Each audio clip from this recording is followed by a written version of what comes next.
তাদের একটা গ্রুপ আছে, ফজর ক্যাম্পিং করে। এজন্য ফজরের গুরুত্ব নিজেও বোঝা, নিজের পরিবারকেও বোঝানো, ফজর পড়তে হবে। বলেন ফজর কি করতে হবে? আপনি ফজর পড়তে গেলে দেখেন আপনার লাভগুলো কি। আমি সংক্ষেপে বলে শেষ করে দিচ্ছি। 1 নাম্বার, আপনি যখন ফজর পড়বেন উজু করতে হবে না? উজু, আরে উজু করা লাগে না আমাদের? এখন তো ঠান্ডার মৌসুম। নবীজি বলেন, মুসলিম শরীফের বর্ণনা, وعن أبي هريرة رضي الله تعالى عنه قال حضرت আবু হুরায়রা থেকে বর্ণিত, তিনি বলেন, قال رسول الله صلى الله عليه وسلم, আল্লাহর নবী বলেন, আলা আদুল্লুকুম আলা মা ইয়ামহু আল্লাহু বিহিল খাতায়া ওয়া ইয়ারফাউ বিহিদ দারাজাত। আল্লাহর রাসূল বলেন, ও সাহাবারা, আমি কি তোমাদেরকে একটা এমন আমলের কথা বলে দিব যে আমলগুলো তোমার জিন্দেগির গুনাহগুলো মিটিয়ে দিবে, জান্নাতে তোমার মর্যাদা বাড়ায় দিবে। সুবহানাল্লাহ। কিসে আমল? নবীজি বলে, 1 নাম্বার, আমার কোন উম্মত যদি উযু করে, উযু ইসবাগুল ওযু আলাল মাকারি, কষ্ট হওয়া সত্ত্বেও যদি উযু করে, কষ্ট হওয়া সত্ত্বেও উযু করার অর্থ কি? মিরকাতুল মাফাতিহের মধ্যে আল্লামা মোল্লা আলী কারি রাহিমাহুল্লাহ বলেন, শীতের দিন ফজরের উযু, শীতে, এখন শীতের দিন, ফজরের সময় পানি গরম না ঠান্ডা থাকে? ঠান্ডা। নবীজি বলেন, এই ঠান্ডা পানি দিয়ে আমার উম্মত উযুটা করতে দেরি, জান্নাতে তার মর্যাদা ধাপ ধাপ বাড়তে দেরি হবে না। সুবহানাল্লাহ। প্রশ্ন, হুজুর জান্নাতের মর্যাদার কি অর্থ? জান্নাতের মর্যাদা মানে কি? এটা নবীজি বলেন, জান্নাতের এক এক মর্যাদা হলো মা বাইনাদ দারাজাতাইন কামা বাইনাস সামাই ওয়াল আরদ। জমিন থেকে আকাশের দূরত্ব যতটুকু, জান্নাতের এক একটা মর্যাদা এর চাইতে বেশি। সুবহানাল্লাহ। এটার উযু। আপনি যে উযু করছেন, উযু করার সময় আপনি কোনই পর্যন্ত হাত ধৌত করছেন, নবীজি বলেন, আমার উম্মতের উযুর পানি যতদূর পর্যন্ত পৌঁছে পুরোটা জায়গা হাসরের ময়দানে নূরে ঝলমল করতে থাকবে। সুবহানাল্লাহ। মুসলিম শরীফের বর্ণনা, وعن أبي حازم قال كنت خلف أبي هريرة رضي الله تعالى عنه। হযরত আবু হাজিম বলেন, আমি একদিন নবীজির সাহাবী হযরত আবু হুরায়রার পিছনে দাঁড়ানো ছিলাম। ওয়া হুয়া ইয়াতাওয়াদ্দাউ লিস-সালাত, আর আবু হুরায়রা নামাজের জন্য ওযু করতেছিল, ওযু। কিন্তু পৃথিবীর মানুষ শোনো, হযরত আবু হুরায়রার ওযুটা ছিল ভিন্ন ওযু। ফাকানা ইয়ামুদ্দুহু হাত্তা তাবলুগা ইবতাহু, তিনি ওযু করতে গিয়ে ওযুর পানি দিয়ে নিজের বগল পর্যন্ত ধৌত করছিলেন। আমরা উযু করার সময় কিন্তু কোনই পর্যন্ত ধৌত করি, ঠিক না? কোন, কিন্তু উনি উযু করতে গিয়ে এই পর্যন্ত যদ্দূর পারতেছে ভিজাইতেছে। হযরত আবু হাজিম বলেন, কত সুন্দর উযু আপনার, আপনি কিভাবে উযু করতেছেন? পিছন দিক থেকে তিনি বললেন, মা হাদাল উযু, এটা কি উযু? এই যে উযু করছেন কোন ধরনের উযু? আমরা তো কোনই পর্যন্ত ধুই, আপনি যে এতটুকু ধুইতেছেন। হযরত আবু হুরায়রা বলেন, লাউ আলিমতু আন্নাকুম হাহুনা মা তাওয়াক্কাতু হাযাল উযু, আমি যদি জানতাম তুমি আমার পিছনে দাঁড়ানো আছো, তাহলে আমি এইরকম ওযু করতাম না। তাহলে বোঝা গেল, ব্যক্তিগত কোনো আমল থাকলে এটা আপনি ব্যক্তিগতভাবে করবেন, এলাকার মধ্যে এমন ভাবে করা যাবে না যে এলাকায় ফিতনা শুরু হয়। বুঝেন নাই কথা? নবীজির সাহাবী কিন্তু এই পর্যন্ত ওযু করছে, তো আজকে পর্যন্ত কেউ কি এই পর্যন্ত ওযু করছেন আপনারা? না। বুঝতে হবে। তো বলতেছে, আপনি যে এই পর্যন্ত ধৌত করলেন, তো আবু হুরায়রা বলে, আরে তুমি আমার পিছনে আছো, আমি যদি জানতাম তুমি আছো তাহলে আমি এইরকম করতাম না, আমি এইরকম করতাম না। কেন করছি জানো? বলে, কেন? সামিআতু খালিলি সাল্লাল্লাহু আলাইহি ওয়াসাল্লাম ইয়াকুল, আমি আমার প্রিয় নবীজির কাছ থেকে একটা হাদিস শুনছি। সুবহানাল্লাহ বলেন। সুবহানাল্লাহ। কি হাদিস ভাই? আল্লাহর নবী বললেন, তাবলুগুল হিলিয়াতু মিনাল মুমিন হাইতু ইয়াবলুগুল ওয়াদু, মুমিন বান্দার উযুর পানি তার অঙ্গের যতদূর পর্যন্ত পৌঁছবে, পুরাটা অঙ্গ হাসরের ময়দানে নূরে নূরান্বিত হয়ে উঠবে। সুবহানাল্লাহ। আমি তো জানি পৃথিবীর সব মানুষের অঙ্গ হবে শুধুই মাত্র কোনই পর্যন্ত ধবধবে সাদা। আমি আবু হুরায়রা চাচ্ছিলাম আমার অঙ্গটা, আমার হাতটা যেন শুধু কোনই পর্যন্ত না হয়, আমার যেন বগল পর্যন্ত ধবধবে সাদা হয়। এই হাদিস থেকে কি বুঝলেন? উনি একটা কাজ করছে, নিজের আবেগে করছে, কিন্তু এই কাজটা অন্যরে করতে নিষেধ করছে। যদি প্রত্যেকটা আমলি সুন্নত অনুযায়ী হয়, তো যেই দেশে যেই সুন্নত চলমান এটার বিরোধিতা করা উচিত নয়।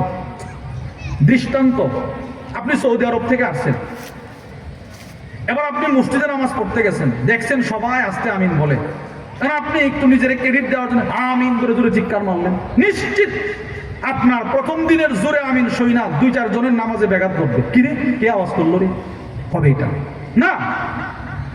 যদি আস্তে আমিন বললে নামাজ একেবারে নাই হতো তো না আপনারটা ঠিক ছিল।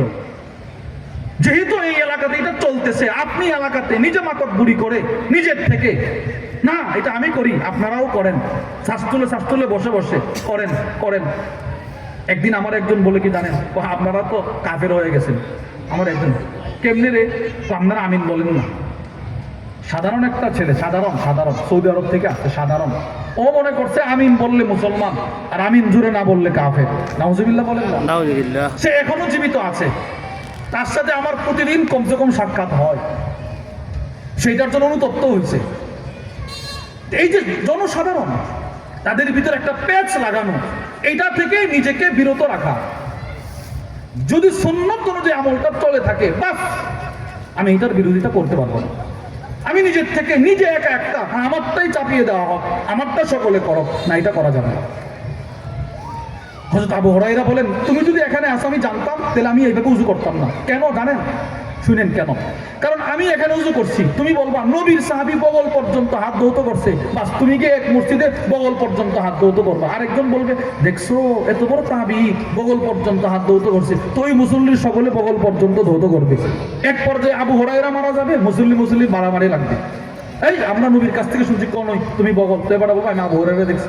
এই জন্য হযরত আবু হুরায়রা সূক্ষ্ম একটা কথা বলছে, ভাই তুমি এখানে আছো যদি এটা আমি জানতাম, তুমি এখানে আছো যদি এটা আমি জানতাম, তাহলে আমি এইভাবে উযু করতাম না। বুঝছেন বিষয়টা? আচ্ছা, তাহলে ফজরের নামাজের 1 নম্বর সূচনা উযু। উযুর মধ্যে আমাদের জন্য লাভ আছে না নাই? এবার 2 নম্বর সুন্নত। নবীজি বলে, ক্বালা রাসূলুল্লাহ সাল্লাল্লাহু আলাইহি ওয়াসাল্লাম, রাকাআতাল ফাজরি খায়রুম মিনাদ দুনিয়া জামিআ। আল্লাহর নবী বলেন, ফজরের 2 রাকাত সুন্নত আমি নবীজির কাছে গোটা পৃথিবীতে যা ছিল, যা আছে, যা আসবে সবচাইতে শ্রেষ্ঠ। সুবহানাল্লাহ বলেন। ফজরের 2 রাকাত সুন্নত গোটা পৃথিবীর চাইতে আমার কাছে শ্রেষ্ঠ। এই হাদিসের কি অর্থ? আল্লামা মুহাম্মদ ইবনে সালেহ আল উসাইমিন তার বিখ্যাত কিতাব আশ-শারহুল মুমতি' আলা যাদিল মুস্তাকনি' ওই কিতাবের মধ্যে লেখেন, আদ-দুনিয়া মুনযু খুলিকাত ইলা কিয়ামিস সাআহ মিন কুল্লি যাখারিফ। পৃথিবীর শুরু থেকে কিয়ামত পর্যন্ত যত স্বর্ণ, রূপা, হীরা, মণি, মুক্তা উৎপাদন হচ্ছিল, হচ্ছে, হবে, পৃথিবীর শুরু থেকে কিয়ামত পর্যন্ত যত স্বর্ণ, রূপা, হীরা, মণি, মুক্তা, জমিনের দাম আজ থেকে 30 বছর আগে কোট্টাপাড়ার জমিনের দাম যেমন ছিল আজকেও কি তেমন না বাড়ছে? তো কিয়ামত পর্যন্ত যতদূর বাড়বে, যত আপডেট হতে পারে, 7টা জমিন মিজানের এক পাল্লায়, সমস্ত হীরামণি মুক্তা স্বর্ণ রূপা অলংকার মিজানের ওই পাল্লায়। আল্লামা ইবনে উসাইমিন বলেন, মিজানের অপর পাল্লায় যদি শুধুই মাত্র উম্মতের একদিনের ফজরের 2 রাকাত সুন্নতটা রাখা হয়, তো সুন্নতের পাল্লাটার ওজন বেশি হবে। সুবহানাল্লাহ। এবার বলেন, ফজরের 2 রাকাত সুন্নতের দাম যদি ওজন যদি এত বেশি হয়, তো ফজরের 2 রাকাত ফরজের দাম কেমন হবে বলেন তো?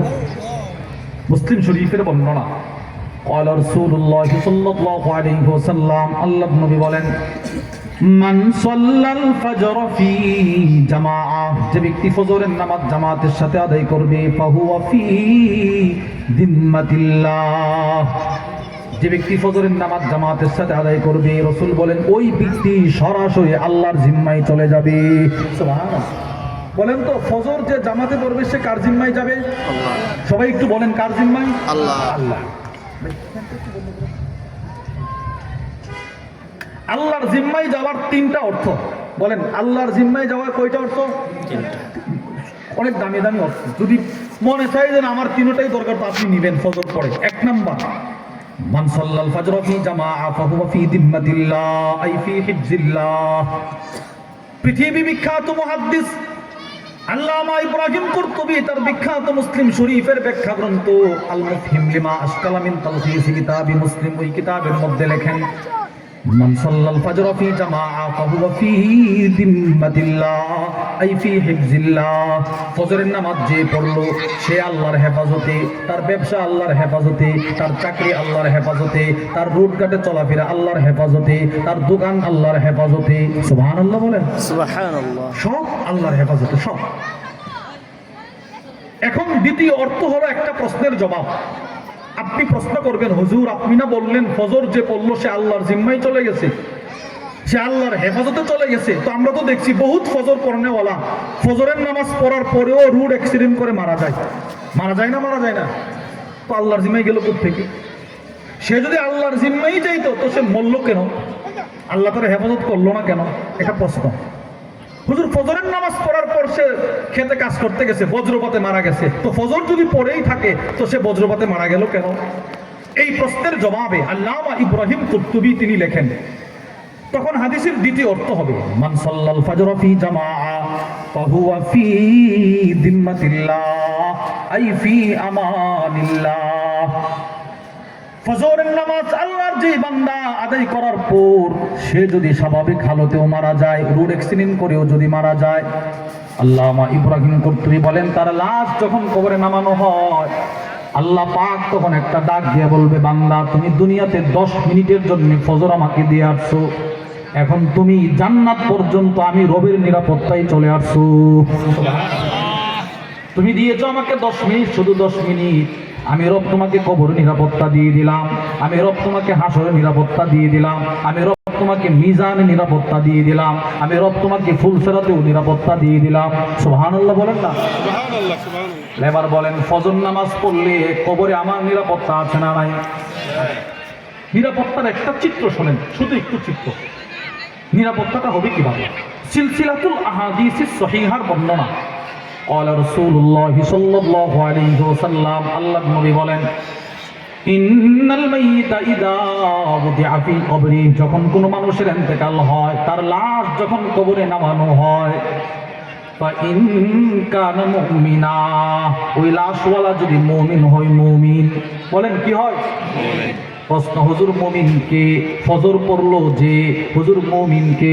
জোহর পড়লো যে, হুজুর মুমিনকে? আসর মাগরিব এশা পড়লো যে, সে হলো মুমিন। সে কি?